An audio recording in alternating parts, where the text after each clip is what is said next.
Our next video in this show comes from the very south of Africa, Namibia. To date, 44% of Namibia's total land area has been set aside for conservation purposes. The network consists of state-run protected areas, freehold wildlife management units, communal conservancies and community forests. Wow, this is an impressive number, Sandra.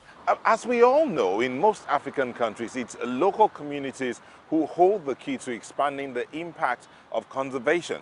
So it's really important to build up infrastructure around the wildlife parks that will also benefit people living in the area. A German-Namibian cooperation has recently shown how this can work.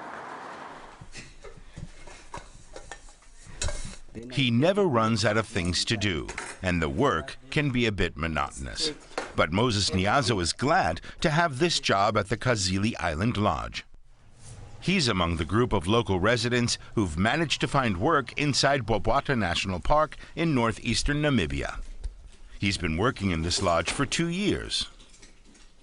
I think it's difficult. It's not enough job for everybody. There are many people who are looking for jobs, so whenever you come the group, then they need only one. So when you interview the interviewers, the one who proceed, they take that one. The lodge is one of 2 in the park belonging to a Namibian company that has long been involved in ecotourism.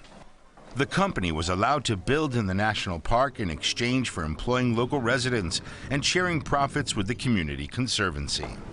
Tourist numbers are good, and the more tourists, the more the conservancy benefits.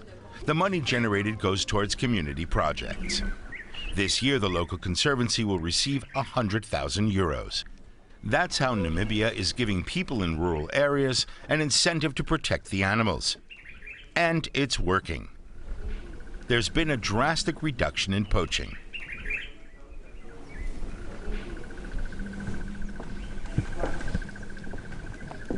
Recently, there was a ceremonial celebration in the park.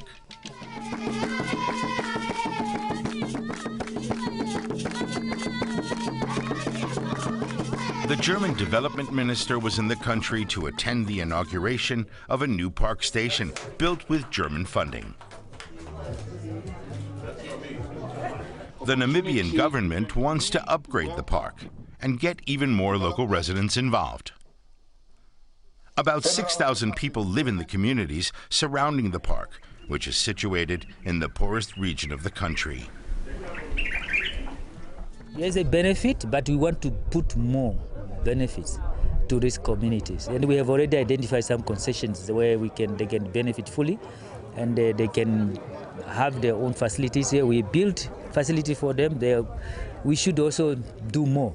It is essential to the success of successful conservation, because you will not be able to succeed if you do not give benefit to local communities who live side by side with these wild animals. They need to benefit, and in exchange, they take care of these animals. Otherwise, they take arms and they kill all the animals. Namibia now has 25,000 elephants again. Their numbers have risen significantly in recent years. The elephant herds are a big draw for tourists. But locals are often less enthusiastic about seeing the majestic beasts. Going home. Moses Niazo takes us to his family's home on the edge of the national park. There are a lot of animals like the elephants, lions, etc. That's why we are protecting our village like this. A fence surrounds each home. Niazo's mother knows the destruction wildlife can cause to crops and other property. Like 70% of the Namibian population, she makes her living from farming, despite the arid conditions in this region. It's hard work. We only have simple picks, no tractors. But at least he has a job in the park so he can support us. Despite the challenges, Moses Niazo and his family now see their animal neighbors as more of a blessing and not just a threat. And they're hoping that in the future, the park will create even more jobs for local people.